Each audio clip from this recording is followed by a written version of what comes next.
और आप सबको जय मसीह की। और एक बार फिर परमेश्वर के वचन को लेकर हम यहाँ खड़े हैं, और जैसा कि आप मेरे पीछे यहाँ स्क्रीन पे देख रहे हैं कि आज का हमारा टॉपिक जिस पे हम बोलना चाहते हैं वो ये है, उनके दूत मेरे स्वर्गीय पिता के सामने खड़े रहते हैं। एक आयत को हम देखेंगे, उसके बाद हम अपने टॉपिक को शुरू करेंगे जी।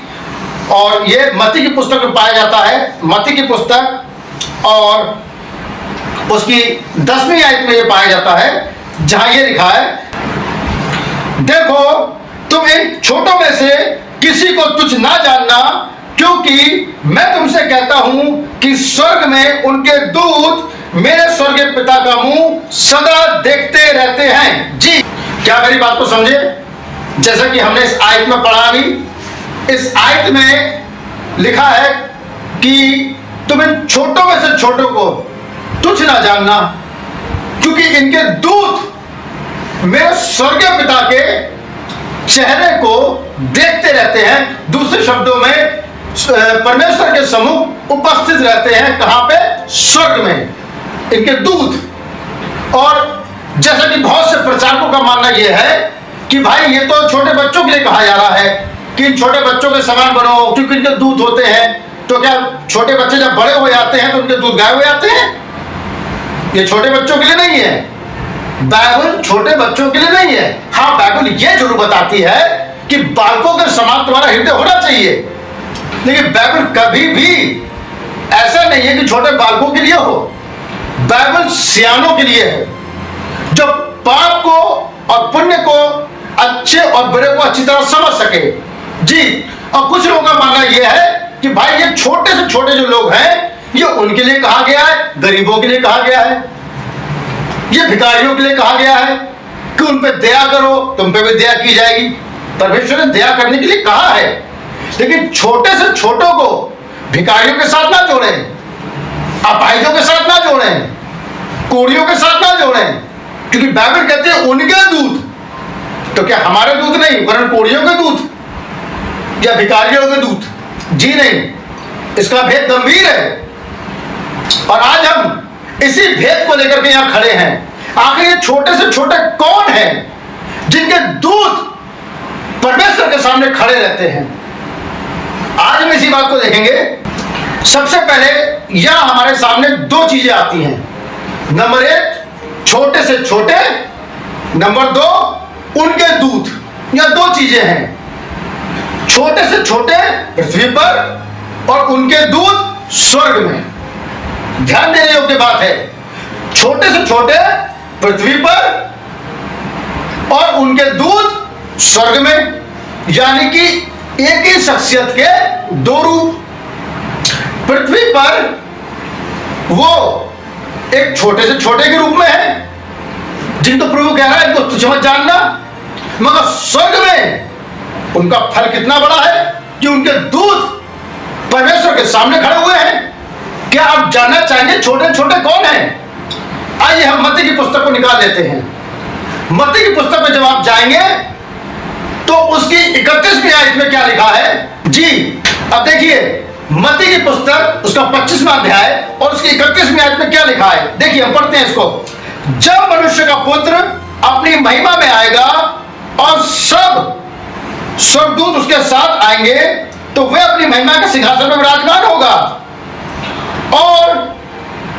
और सब जातियां उसके सामने इकट्ठी की जाएंगी, और जैसा चरवाहा भेड़ों को बकरियों से अलग करता है, वैसे ही वो उनको करेगा जी।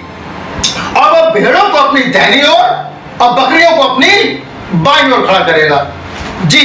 अब इस आयत के पीछे का रहस्य है, हमने अभी पढ़ा वचन में कि जब मनुष्य का पुत्र न्याय करने के लिए आएगा तो सभी जातियों के लोग इकट्ठे किए जाएंगे, हर तरफ से, चाहे वो जीवित हो चाहे मरे हुए हो, वे सब आत्माएं सामने इकट्ठी की जाएंगी और वो न्याय करना प्रारंभ करेगा। जैसा कि मत्ती की पुस्तक में देखा, और सबको दो भागों में डिवाइड करेगा। ध्यान देने योग्य बात है, दो भागों में डिवाइड करेगा और अपनी दाहिनी ओर वो भेड़ों खड़ा करेगा और बाईं ओर वो बकरियों खड़ा करेगा। अब ये दाहिनी और बाईं ओर ये वास्तविक भेड़ और बकरियां नहीं है, बल्कि ये मनुष्य को दर्शाया गया है एक भेड़ के रूप में, और एक मनुष्य को दर्शाया गया है बकरियों के रूप में। जिन मनुष्यों को दर्शाया गया है भेड़ों के रूप में वो उसकी दाहिनी ओर खड़ी है, और जिन मनुष्यों को दर्शाया गया है बकरियों के रूप में वो उसकी बाईं ओर खड़ी है। अब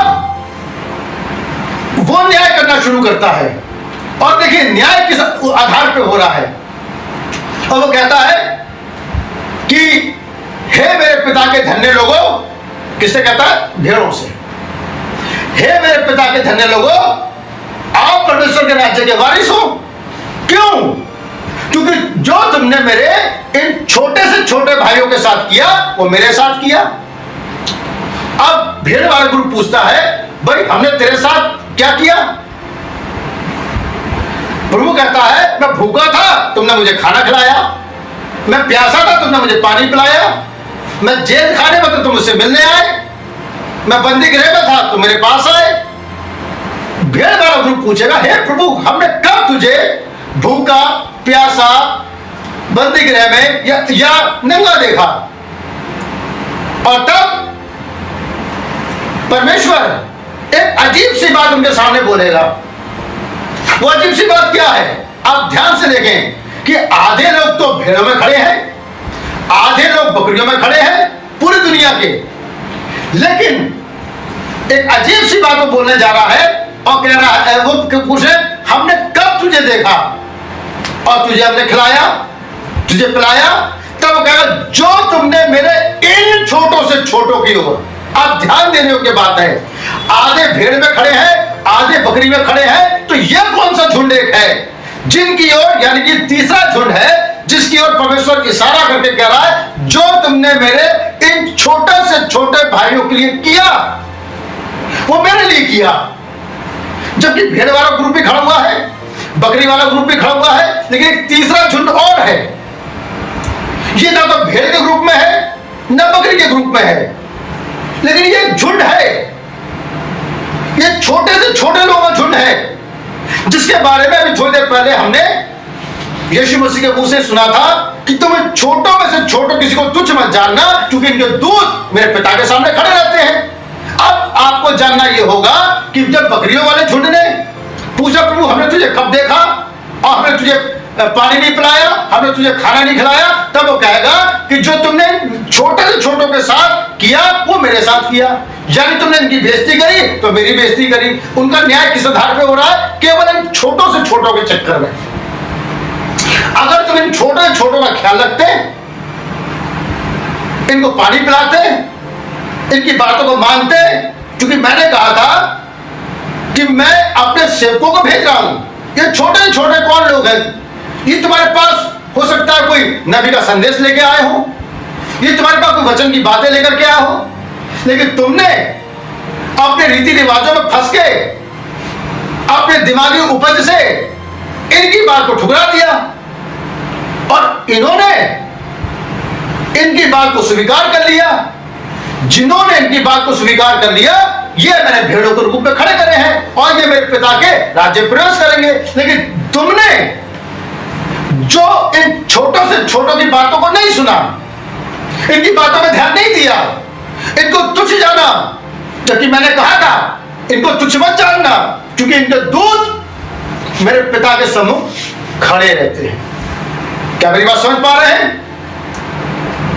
अब हम चलते हैं प्रकाशित वाक्य की पुस्तक में। हम देखते हैं प्रकाशित वाक्य की पुस्तक में और उसका 20वां अध्याय और उसकी 4थी आयत, जहां यूं लिखा है, और सिंहासन रखे गए और लोग उन पर बैठ गए और उनको न्याय करने का अधिकार दिया गया। कौन लोग हैं ये कैसे पहुंच गए न्याय करने के लिए? इनको किसने अधिकार दे दिया न्याय करने का? जी, यही न्याय करने के लिए पहुंचेंगे, क्योंकि ये अपने समय के संदेश को लेके तुम्हारे पास आए, लेकिन तुमने इनके समय के संदेश पर विश्वास नहीं किया, तुमने इनको ठुकराया, तुमने इनके विरोध में बातें कही और इसलिए तुम न्याय में जा रहे हो। क्यों? क्योंकि इनके दूत मेरे पिता के सामने खड़े रहते हैं। जो कुछ ये प्रचार करते थे वो प्रचार इनका नहीं होता था, वरन वो प्रचार मेरे स्वर्ग पिता का होता था। ये तो केवल बोलने वाले थे, वरन इनके अंदर से हो करके मैं बोला करता था, और तुमने इनकी बात को ठुकरा दिया। अब जैसा कि चित्रण हम देखते हैं कि भेड़ वाला ग्रुप अलग है, बकरी वाला ग्रुप अलग है, लेकिन एक विशेष ग्रुप है जो ग्रुप उठाए जाने वाला है, जो ग्रुप दुल्हन का ग्रुप कहलाता है। ये दुल्हन का ग्रुप वही ग्रुप है जो इस अंत के समय के संदेश को लेकर खड़ा हुआ है। ये ग्रुप उन बातों को बताने की कोशिश करता है जो इस युग में अंतिम समय के संदेश वाहक, अंतिम युग के एलिया के द्वारा आया। जिन्होंने स्वीकार किया वो एक तरफ है, लेकिन जिन्होंने रिजेक्ट किया वो दूसरी तरफ है। हो सकता है आपकी समझ में कुछ बात ना आए, आप उसके विरोध में ना बोलें। विरोध में बोलना ही आपके ऊपर न्याय ला पड़ेगा। ये वो लोग थे जिनकी समझ में नहीं आया, भेड़ वाला ग्रुप, लेकिन फिर भी इन्होंने विश्वास किया, इनकी पौनाई करी, क्योंकि बाइबल कहती है बहुत देरों ने अनजाने में स्वर्गदूतों की पौनाई कर दी। ये इन दूतों की जब ये पृथ्वी पर थे, कमीज पहन के आते थे, पैंट पहन के आते थे, बाइबल हाथ में लेके आते थे, विलियम ब्रैनम का संदेश इनके हाथों में होता था, तब ये पृथ्वी पर एक मनुष्य थे। लेकिन इनके दूत स्वर्ग में मेरे पिता के सामने खड़े रहते थे। तो मेरे भाइयों, बस मैं आपको आज अपने वीडियो को यहीं से रोकता हूं। अगले वीडियो में हम इन दोनों चीजों का अलग करेंगे कि दूत कितने प्रकार के होते हैं। प्रचारकों के दिमाग में केवल एक ही बात बैठी हुई है कि इंसान कैसे दूत हो सकता है। दूत तो वो होते हैं जो 6 पंखों पे उड़ते हैं, जो हाथ में तुरी लेके पूं पूं फूंकते रहते हैं। लेकिन यीशु मसीह कह रहा है क्योंकि इनके दूत मेरे पिता के सामने खड़े रहते हैं, तो इनके दूत यानी पृथ्वी पर ये खड़े हैं और स्वर्ग में इनके दूत खड़े हैं। तो अगले वीडियो में हम इस वाली बात को देखेंगे कि दूत कितने प्रकार के होते हैं। जब परमेश्वर ने प्राणी जगत को बनाया तो आज भी विज्ञान इस बात को नहीं खोज पाया है कि कितनी प्रजाति के प्राणी जगत बना हुआ है। अरबों करोड़ों तरीके के प्राणी जगत बना हुआ है। तो जब उसने स्वर्ग को बनाया, स्वर्ग के प्राणियों को बनाया, तो क्या एक ही टाइप के बनाए? जैसा कि आज के प्रचारक सोचते हैं कि दूत का मतलब होता है 6 पंखों पर उड़ने वाला, तलवार हाथ में लिए आने वाला। जी नहीं श्रीमान, अगले वीडियो में हम इस बात को देखेंगे और प्रतीक्षा करें और अध्ययन करें कि वो दूत कैसे होते हैं। हम आने वाले वीडियो में उन सब दूतों को बारी बारी चित्रित करके दिखाएंगे और उनका कनेक्शन पृथ्वी के साथ जोड़ेंगे। वो मनुष्य कौन से हैं जिनके दूत होते हैं, और जिनके दूत होते हैं वही उस झुंड में भागी होंगे।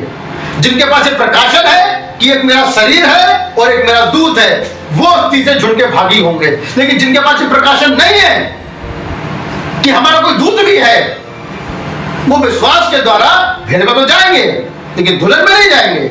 और वो झुंड जो बिल्कुल ही विश्वास नहीं करते कि कोई दूत भी होता है, वो उस अनंत आग में जाएंगे। आप प्रतीक्षा करें हमारे अगले वीडियो का, जिसमें हम ये साबित करके दिखाएंगे कि पृथ्वी पर खड़ा मनुष्य और स्वर्ग में खड़ा मनुष्य कैसा होता है।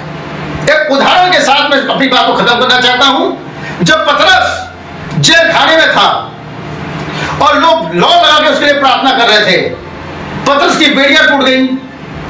वो अपने भाइयों के पास आया और एक लड़की ने भाग के खिड़की से खोल के देखा तो वहां पतरस खड़ा था, और खुशी के मारे वो लड़की दरवाजा तो नहीं खोला, अंदर चेलों को जाके बता रही है कि भाई पतरस तो द्वार पे खड़ा है। अब चेले क्या कह रहे हैं कि भाई वो पतरस नहीं होगा, वरन पतरस का दूत होगा। प्रेरितों की कलीसिया में इस बात का प्रकाशन था कि एक मनुष्य होता है और उसका दूत भी होता है। लेकिन आजकल के प्रचारक जो केवल अपनी बुद्धि में चल रहे हैं, कलीसिया को भी ये बता रहे हैं कि दूत तो भाई आसमान के फरिश्ते होते हैं, लेकिन प्रेरितों की कलीसिया में ये बात वो जानते थे कि मनुष्य के दूत होते हैं। हम अपने वीडियो में इस बात को साबित करेंगे। तब तक आप प्रतीक्षा करें हमारे अगले वीडियो की, जिसमें हम हर दूत को नाम बनाम उसे चित्रित करेंगे और आपको दिखाएंगे। आप सबको एक बार फिर जय मसीह की, प्रेज़ द लॉर्ड।